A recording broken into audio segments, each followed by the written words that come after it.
अगर आप इस तरीके से बेसन के लड्डू बनाओगे तो गारंटी के साथ कह सकता हूँ कि आपके भी जो लड्डू है वो बिल्कुल हलवाई जैसे दानेदार बनेंगे।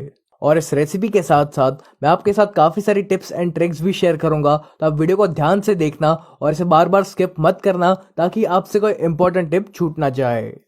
तो बेसन के लड्डू बनाने के लिए पहले आपको लगेगी बूरा चीनी। तो इस बूरा चीनी को हम घर पर ही बनाएंगे। तो इस बूरा को बनाने के लिए पहले आपको एक पैन में या फिर एक कढ़ाई में लेनी है 2 कप चीनी। फिर हमें इसमें ऐड करना है तकरीबन 3/4 कप या फिर 1 कप जितना पानी। अब गैस की फ्लेम को हाई पे रखकर आपको इस चीनी को पूरी तरीके से पिघलने देना है। ये बूरा हम इसलिए बना रहे हैं ताकि हमारा भी जो लड्डू है वो बिल्कुल हलवाई जैसा दानेदार, टेस्टी और एकदम परफेक्ट बन सके। बूरा की जगह पर आप पीसी हुई चीनी का भी इस्तेमाल कर सकते हो, लेकिन उसका वो टेक्सचर और टेस्ट नहीं आएगा। तो मैं रेकमेंड करूंगा कि आप भी पीसी हुई चीनी की जगह पर ये बूरा चीनी का इस्तेमाल करें। जैसे कि आप देख पा रहे हो कि हमारी ये जो चाशनी है इसमें अभी भी थोड़े से शुगर के क्रिस्टल्स बाकी है, तो इसको हम थोड़ी देर और पिघलने देंगे।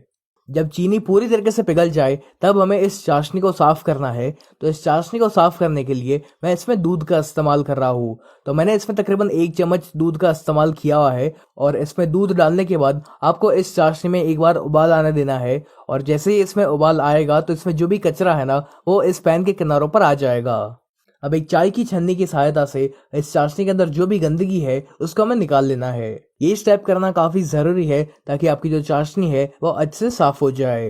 अब इस चाशनी को आपको तब तक पकाना है जब तक ये एकदम ही गाढ़ी नहीं हो जाती और इसका जो रंग है वो भी एकदम ही सफेद नहीं हो जाता।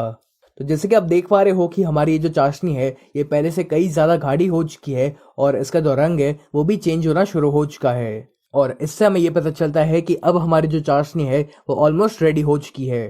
तो अब गैस को आप स्लो कर लीजिए या फिर बंद कर दीजिए और उसी के बाद हमें इसमें ऐड करना है 1 छोटी चम्मच घी। इस घी को भी हम इस चाशनी में एक बार मिक्स कर लेते हैं। बस इस समय पर आप गैस की फ्लेम को ऑफ कर लीजिए और इसको आपको लगातार चलाते हुए तब तक ठंडा करना है जब तक इसका टेक्सचर, कलर और जो थिकनेस है वो चेंज नहीं हो जाती। शुरू शुरू में इसकी जो कंसिस्टेंसी है ये लिक्विड ही रहेगी, लेकिन थोड़ी ही देर में इसकी जो कंसिस्टेंसी है ये हलवा जैसी हो जाएगी। इस समय पर आप चाहो तो इसको प्रेस कर सकते हो ताकि इसमें कोई भी लम्स वगैरह रह गए हो तो वो निकल जाए। और यदि बाई चांस उसमें फिर भी लम्स वगैरह रह जाते हैं तो टेंशन लेने की कोई बात नहीं है। आप इसको मिक्सी में डाल के इसे ग्राइंड कर सकते हो ताकि इसमें जो भी लम्स हो वो निकल जाए। थोड़ी ही देर में आप देखोगे कि ये जो बूरा है ये सेपरेट हो जाएगा और एकदम ही पाउडर जैसा बन जाएगा, यानी कि आपका जो बूरा है वो अब रेडी हो चुका है। तो लीजिए, हमारा ये जो बूरा है ये रेडी हो चुका है, लेकिन जैसे कि आप देख पा रहे हो कि इसमें थोड़े से लम्स रह गए हैं। तो इन लम्स को तोड़ने के लिए हम इसको मिक्सी में डाल के एक बार ग्राइंड कर लेंगे। यदि आप इसको मिक्सी में डाल के इसे ग्राइंड नहीं करना चाहते तो आप एक चम्मच की सहायता से इन लम्स को तोड़ भी सकते हो। चलिए, अपना ये जो बूरा है ये रेडी हो चुका है। तो बेसन के लड्डू बनाने के लिए सबसे पहले आपको लगेगा 2 कप बेसन यानी कि ग्राम फ्लावर। बेसन के लड्डू बनाने के लिए हमें मोटे बेसन का इस्तेमाल करना होता है, लेकिन आज मैं आपको ये दिखाने वाला हूँ कि आप बारीक बेसन से लड्डू कैसे बना सकते हो। और बारीक बेसन का इस्तेमाल करने के बाद भी आपके जो लड्डू है वो एकदम ही दानेदार बनेंगे।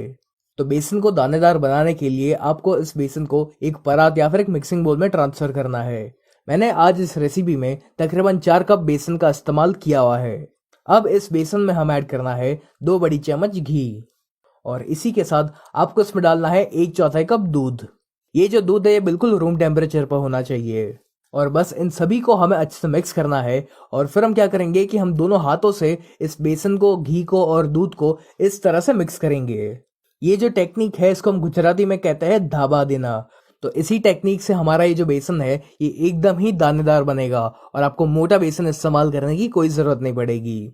तो दोनों हाथों के बीच में इसे रख कर आपको इसको अच्छे से मसलना है। इसको अच्छे से मिक्स करने के बाद आपको इस प्रकार की एक जाली का इस्तेमाल करना है। मैंने मीडियम साइज की जाली का इस्तेमाल किया हुआ है। और अभी जो बेसन है इसको हम इस जाली में ऐड करेंगे और फिर हम इसको छानना है। चलिए, मैंने इस बेसन को छान लिया है और अब जैसे कि आप देख पा रहे हो कि हमारे जो बेसन है ये अभी से ही काफी दानेदार बन चुका है। इसके बाद मैं आपके साथ एक और टेक्निक शेयर करूंगा जिससे कि आपको जो बेसन का लड्डू है वो और भी ज्यादा दानेदार बनेगा। तो ये जो भी छोटी मोटी टिप्स मैं आपके साथ शेयर कर रहा हूँ इसको आप जरूर फॉलो करिएगा ताकि आपके भी जो लड्डू है वो एकदम ही हलवाई जैसे परफेक्ट बन सके। अब आपको एक बड़ी सी कढ़ाई में लेना है 1 कप घी। ध्यान रहे आपको जमे हुए घी का इस्तेमाल करना है। यदि आप पिघले हुए घी का इस्तेमाल कर रहे हो तो फिर आपको थोड़ी सी ज्यादा घी का इस्तेमाल करना पड़ेगा। घी जब मेल्ट हो जाए तब जो बेसन को हमने छान कर रखा हुआ था वो हमें इसमें ऐड करना है। शुरू शुरू में आपको लगेगा कि जो घी की क्वांटिटी है वो काफ़ी कम है, लेकिन ऐसा ज़रा भी नहीं है, क्योंकि इसमें से धीरे धीरे जो घी है वो छूटने लगेगा। और अगर आपने इसमें बहुत ज़्यादा घी ऐड कर लिया तो एंड में आपका जो मिश्रण है वो बहुत ही लिक्विडी होगा और फिर आप उसमें से ठीक से लड्डू भी नहीं बना पाओगे। ये जो बेसन के लड्डू हम बना रहे हैं इनको बनाना थोड़ा सा ट्रिकी है, क्योंकि शुरुआत में हमें ऐसा लगता है कि घी की क्वांटिटी काफ़ी कम है और हम और ज़्यादा घी ऐड करते हैं और फिर एंड में ये जो मिश्रण है ये बहुत ही लिक्विडी हो जाता है, जिससे कि आप इसमें से लड्डू का शेप नहीं बना पाओगे। तो इसलिए मैंने शुरुआत में सिर्फ 1 कप घी का इस्तेमाल किया है। और अगर बाई चांस हमें लगा कि हमारा जो मिश्रण है वो बहुत ही ज़्यादा ड्राई है तो हम 1 या 2 चम्मच और घी का इस्तेमाल करेंगे। अब आती है बेसन के लड्डू बनाने की सबसे इम्पोर्टेंट चीज़, और वो ये है कि आपको इस बेसन को अच्छे से भूनना है।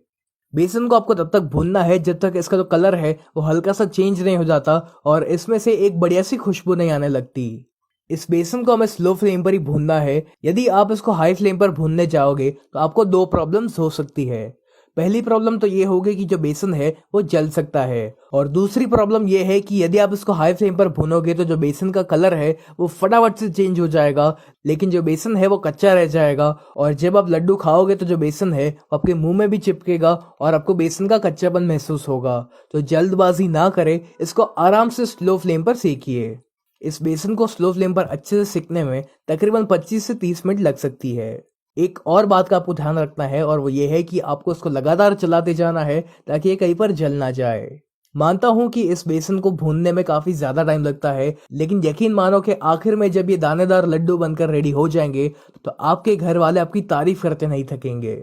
आज तो हम ये बेसन के लड्डू बना रहे हैं, लेकिन आपको और कौन से लड्डू की रेसिपीज देखनी है ये आप मुझे कमेंट करके जरूर बताएं, ताकि मैं आपके साथ वो सारी रेसिपीज जल्द से जल्द शेयर कर सकूं। इसको 15 या 20 मिनट भूनने के बाद भी अगर आपको लगता है कि ये अभी भी काफी ड्राई है तो आप इसमें 1 चम्मच घी और डाल सकते हो, और इस समय पर आप चाहो तो इसमें कोई भी फूड कलर डाल सकते हो। मैं इस लड्डू को नेचुरल ही रखना चाहता हूँ तो इसलिए मैं इसमें कोई भी फूड कलर का इस्तेमाल नहीं कर रहा। तकरीबन 20 या 25 मिनट हो चुकी है और अभी जो बेसन का रंग है ये भी हल्का सा चेंज होना शुरू हो चुका है। तो अब इसको मैं और 5 मिनट के लिए सेक रहा हूँ। अब इस बेसन के लड्डू को और भी ज्यादा दानेदार बनाने के लिए हम क्या करेंगे कि हम इसमें थोड़ा सा पानी छिड़केंगे। पानी छिड़कने से क्या होगा कि ये जो बेसन है ये थोड़ा सा फूल जाएगा और इसी से आपका जो बेसन का लड्डू है वो और ज्यादा दानेदार बनेगा। तो अगर आप भी मेरी तरह बारीक वाले बेसन का इस्तेमाल कर रहे हो तो आप ये स्टेप जरूर करना। तकरीबन आधा घंटा हो चुका है और ये जो बेसन है इसमें से काफी बढ़िया सी खुशबू आना शुरू हो चुकी है। इसका जो रंग है वो भी चेंज हो चुका है, यानी कि अब ये जो बेसन है ये अच्छी तरीके से सिक चुका है। तो अब आप गैस की फ्लेम को ऑफ कर लीजिए, और गैस की फ्लेम को ऑफ करने के बाद भी आप इसको लगातार 5 मिनट के लिए चलाते जाइए, क्योंकि अभी भी आपका जो पैन या कढ़ाई है वो गर्म है और यदि आप इसको नहीं चलाओगे तो ये जो बेसन है ये जलने लगेगा। या फिर आप एक और चीज कर सकते हो कि आप इस बेसन को किसी एक थाली में या फिर एक बोल में ट्रांसफर कर लीजिए। जब तक ये बेसन ठंडा होता है तब तक आपको एक पैन में लेना है 1 छोटी चम्मच घी। अब मैं इसमें कुछ ड्राई फ्रूट्स ऐड कर रहा हूँ। तो मैंने लिया है थोड़ा सा बादाम, थोड़ा सा काजू और पिस्ता। आप चाहो तो इसमें वाटरमेलन सीड्स यानी कि तरबूज के बीज का भी इस्तेमाल कर सकते हो। और इन ड्राई फ्रूट्स को हम घी में इसलिए भून रहे हैं ताकि इसका जो फ्लेवर है वो और बढ़िया है। इनको आपको तब तक भूनना है जब तक इसका जो कलर है वो हल्का सा ब्राउन नहीं हो जाता। चलिए, अपने जो ड्राई फ्रूट्स है ये भी अच्छे से सिक चुके हैं। तब सबसे आखिर में हमें इस बेसन में ऐड करना है 1 छोटी चम्मच इलायची पाउडर यानी कि कार्डमम पाउडर। इसका बहुत ही बढ़िया सा फ्लेवर आता है इन लड्डू में, तो आप इसे जरूर इस्तेमाल करिएगा। फिर जो ड्राई फ्रूट्स हमने भून कर रखे हुए हैं वो भी हमें इसमें ऐड करने हैं, और फिर जो बूरा हमने बनाकर रेडी किया हुआ था वो भी हमें इसमें ऐड करना है। तो अभी फिलहाल मैं इसमें 2 कप बूरा का इस्तेमाल कर रहा हूँ। आप अपने टेस्ट के अकॉर्डिंग इसमें बूरा की मात्रा कम या ज्यादा कर सकते हो।